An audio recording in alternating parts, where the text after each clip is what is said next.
विद्यार्थी मित्रों, इसके पहले हमने बहुपद के बारे में सीखा हुआ था। जैसे 8वीं क्लास में अपने को बताया गया होगा, बहुपद क्या होता है? दो या दो से अधिक पदों का जोड़ घटाव जो भी हम करते हैं वो हमारी प्रक्रिया क्या कहलाती है? बहुपद कहलाती है। जिसमें इन्होंने बताया हुआ है कि पिछली कक्षा में आप बीजीय संख्याओं और उनके जोड़ घटाव गुणा और भाग का अध्ययन कर चुके हैं। मतलब बीजीय क्रियाएं जैसे होती है A B C D A to Z, कोई भी संख्या ली जाए तो वो हमारी क्या कहलाती है? बीजीय व्यंजक कहलाते हैं। तो उनका हम जोड़ करना, घटाव करना, गुणा करना, भाग करना, इन छोटी छोटी चीजों को हम 10वीं क्लास में सीखे हुए हैं। लेकिन वही चीजें, छोटी छोटी चीजें मिलकर के आज ये एक बड़ी संख्या बनने जा रही हैं। जैसे वहां पर हमने पढ़ा हुआ था 2a के बारे में पढ़ा हुआ था, मान लो हमने 3a के बारे में पढ़ा हुआ था, तो 2a और 3a हमने वहां पे ये बताया होगा कि a संख्या दोनों में हमारी बीजीय क्रिया है, यानी बीजीय व्यंजक बराबर हैं, तो ये दोनों संख्याओं का जोड़ होगा। तो 2 3 कितना हो जाएगा हमारा? 5। अगर इन्हीं का गुणा करना होता, 2a गुणे क्या करना है हमारा? 3a बराबर, यहाँ पे दोनों संख्याओं का गुणा हो जाएगा, 2 3 6। अगर आधार बराबर है तो गुणा में घातें जुड़ती हैं, ये हमारा हो गया। फिर 2a माइनस अगर करना होता घटाव, तो यहाँ पर वापस वही प्रक्रिया, बीजीय व्यंजक बराबर है। अब हम यहाँ पे 3 में से 2 को घटा देते, 1 बचेगा और उसके साथ में a लगी हुई है तो a भी लिखा जाएगा। माइनस का गुणांक बड़े चिन्ह का गुणांक लिखा जाता है, तो बड़े चिन्ह का गुणांक हमारा माइनस में है, तो ये हमारा माइनस, मतलब इसको माइनस a लिख सकते हैं, 1 दिखाया नहीं जाता है। भाग करना हो अगर 2a बटे क्या लिखेंगे? 3a, a से a हमारा कट जाएगा, 2 बटे 3 बचेगा। ये इस प्रकार के सवालों को हमने आगे पढ़ा होगा। लेकिन अभी हमको इन चीजों से और आगे के लेवल को पढ़ना है। जैसे यहाँ पर तो हमने 1 2 संख्याओं को अलग अलग जोड़ घटाव किया, लेकिन यहाँ पर अभी उन्हीं संख्याओं के बारे में और डिटेल में चर्चा करनी है। जैसे यहाँ पर हम देखते हैं 5a लिखा हुआ है, तो 5a में अगर हमसे कोई पूछे a का सहगुणक क्या है? सहगुणक का मतलब क्या होता है? जिस संख्या का साथ में गुणा हुआ हो वो हमारा सहगुणक कहलाता है। तो जैसे a का सहगुणक कोई बोलता है तो हम बोलेंगे 5। फिर अगर कोई बोलता है इस संख्या में आता है, इस संख्या में आता है, तो इस संख्या में अगर हम देखेंगे तो यहाँ पर ऐसा बोलना पड़ेगा a की घात 2 का सहगुणक कितना है, मतलब a स्क्वायर का सहगुणक क्या है, तो हम कहेंगे 6 है। अगर अगली संख्या में आएंगे तो कोई कहता है कि a का सहगुणक, तो a का सहगुणक यहाँ पर कोई संख्या दिख नहीं रही है, लेकिन हमने अभी इसके पहले 1 लगाया हुआ था, तो a का सहगुणक जो कहा जाएगा वो अब +1 नहीं -1 कहा जाएगा। क्या कहा जाएगा? -1 कहा जाएगा, और इसमें कोई भी बीजीय व्यंजक नहीं है, इसलिए इनके बारे में चर्चा नहीं करेंगे। और आगे हम इससे और बड़े लेवल में, जैसे यहाँ पर लिखा हुआ है a की घात 2, तो a को क्या बोला जाता है और ये ऊपर वाली संख्या को क्या बोला जाता है?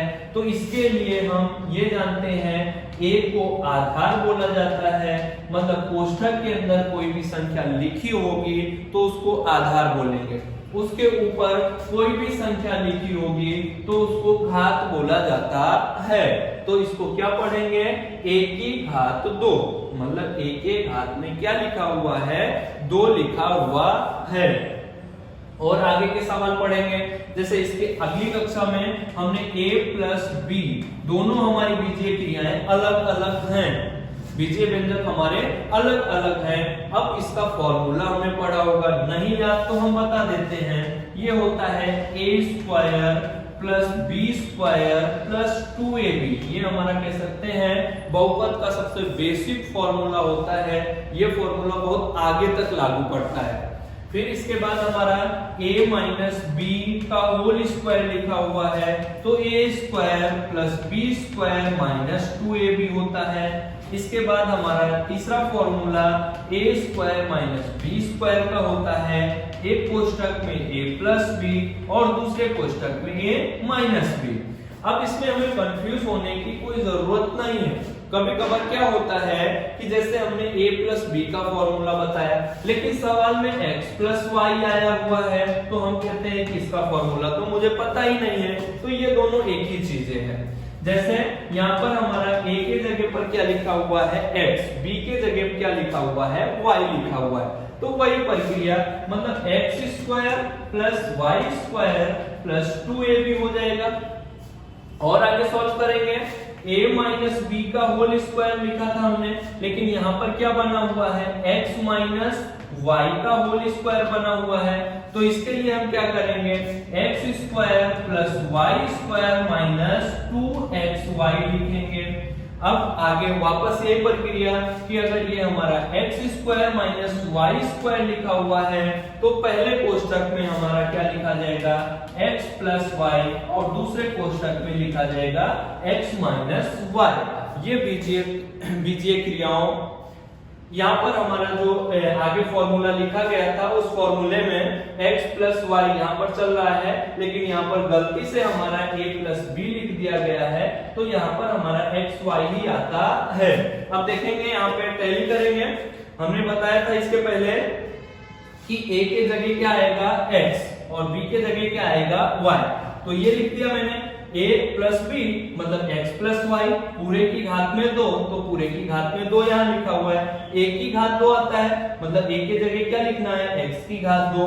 दूसरा क्या आता है b की घात 2, तो b की घात 2 में यहाँ पर हमारा y की घात क्या हो जाएगी 2 हो जाएगी, प्लस 2ab आता है, तो a x और y हो जाएगा। इसी प्रकार से नीचे के जो फॉर्मूले बताए गए हैं उन फॉर्मूलों को सॉल्व करेंगे और इनको याद करना है। इसके आगे हमने जो सवाल बताया, इसमें जो अभी हमने तुमको ऊपर समझाया हुआ है, ये प्रश्नावली हमारी जो पहली प्रश्नावली है 2.1, उसमें ये सारे क्वेश्चन पूछे गए कि घात क्या होती है, सबसे बड़ी घात क्या है, सबसे छोटी घात क्या है, उसके बारे में पूछा गया है। जैसे हम यहाँ पर एक बहुपद बताते हैं ax plus B, ax plus B, इसमें अगर कोई पूछे कि सबसे बड़ी घात क्या है, तो घात हमारी यहाँ पे दिखाई जाएगी x की संख्या पर। यहाँ पर हमारी घात सबसे बड़ी 1 है, तो हम कहेंगे एक घात बहुपद है। फिर और आगे हम सॉल्व करेंगे, दूसरा ax square plus bx plus c लिखा हुआ है।